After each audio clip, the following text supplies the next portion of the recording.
LA protests. Yeah. So this is, we won't go too deep in it. So ultimately, if you don't know, the LA are rioting, not rioting, sorry, that's wrong. Not the schools, it's about the immigration. Immigration, yeah. So they went into, so there was a parents' evening. Right, yep. Or a teacher, a parent, some form of play. There was a play on. So the parents came down to watch the kids at the play, as you would do. Yep. While this has gone on, missing. The immigration came, ICE, came, stormed the school. There was a helicopter above. Some of the parents left and left their youth in the school. Oh, just like, yo, lot of mercy. You got your stay in it. I'm bouncing, and ran out and left the kids. And there was I don't know if it was a teacher or a support worker, some black guy. He walked out the school when he was on live, and he was talking about. He goes, it's one of the worst things that he's seen. Like the kids are crying out for their parents, and they're gone. And the parents were just like, wow, look, I will come back and find you, but for now. So this is like it's a mad one because the head teacher knew. This was the other thing. I didn't know that. The head teacher knew that ICE were coming and didn't say anything. So I think the protests are because people are being stripped away from their families and whatnot. So they're out there protesting. They're not rioting as yet. I think there has been some segregated violence, but cars. There was a TV reporter that got shot with rubber bullets. That's what I was going to come up to. So them American police are trigger happy. When you look at them, when you watch the footage, when you look at them and look in their eyes, there was one of them who was standing there, like no one's doing nothing. Everyone's there doing the kumbaya, sit down. Yep. He's got his machine out ready to lick someone down. Yep. And one of them shot a reporter with a rubber bullet, like from where producer is to where I am, baff. She's live on air. Live on air. She's live on air. Not even 7 meters. Bang, in the leg. She started barred. Camera cut. Well, mad. Just very quickly on that though. There's a flip side of the story that's saying that what we're seeing being reported isn't as it is over there. Like it's been exaggerated. Apparently, it's been exaggerated, and a lot of people. Trump has said that, but according to some people over there, they're also saying that. Wiley, have you got a handle on that new channel called The Truth? The Truth? Yeah, but isn't that Trump's? No, Trump's. No, it's called Truth. Oh, I can't remember, but he's got Truth his own network. Ain't he's got his own. He's got his own Twitter. Oh yeah. Well, that's when he got kicked off, isn't it? He created his own. His own one. Yeah. I don't know, but anyway, where should I go? I'm gonna stay with America. Coco Gauff. Yes, Gauff, the tennis player. So she won the French Open. During the match, there was elements of racism, and I'm going to go out there and say that when I say elements of racism, they wanted the other girl to win. Now, you could say that they were just her supporters. I just don't think so. Anyway, after my girl won, the loser came out and said, "Oh, she won because I was making mistakes. And even worse, she said that the person who lost was it in the semi-final. Yeah. If she'd have got through to the final, she'd have beaten her.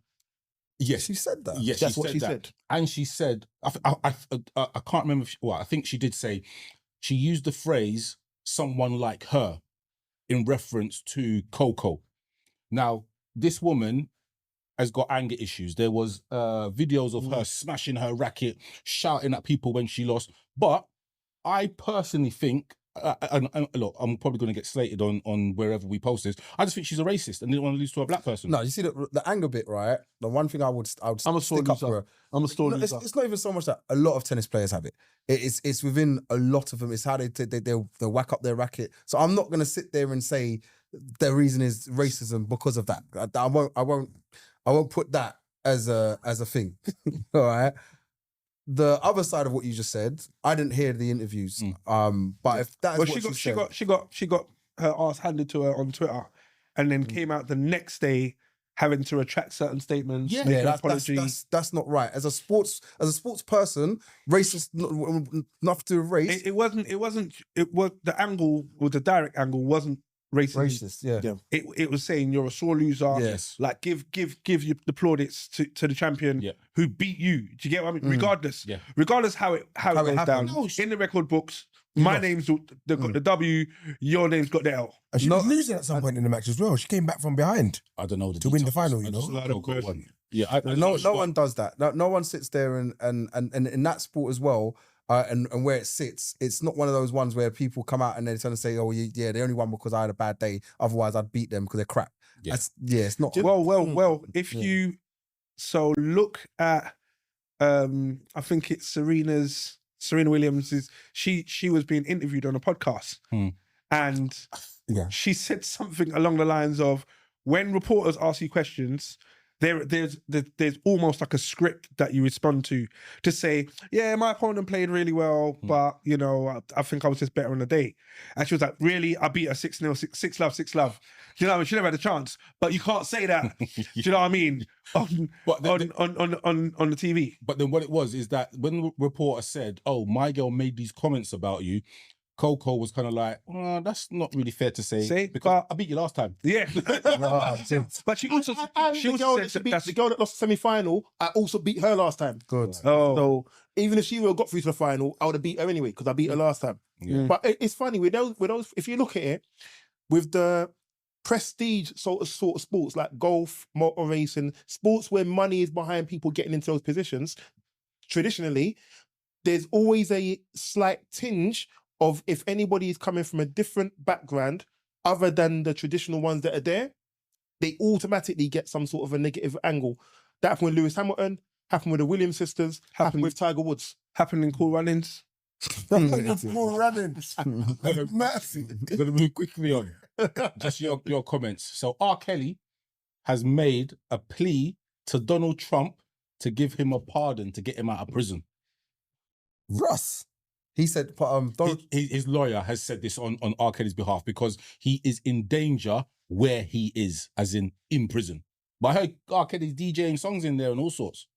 Sorry, Tory Lanez is in danger as well, but I mean, I'll see him ask for a pardon. He got stabbed up, innit? Yeah. What's your thoughts on R. Kelly? To be fair, Tory Lanez has, his dad and his court team have asked for a pardon. R. Kelly just needs to be moved to a different prison. If he's that in danger, move to a different prison, innit? But would he be in the same danger in any prison? Isolated, whatever it is, at the end of the day, he can't be pardoned. No way, can't be pardoned. You can't say that. You can't say that. I think what I mean is, my opinion is he cannot be pardoned. He shouldn't be pardoned. Yeah, he shouldn't be. But this is America. And this is Trump. this is America. Trump.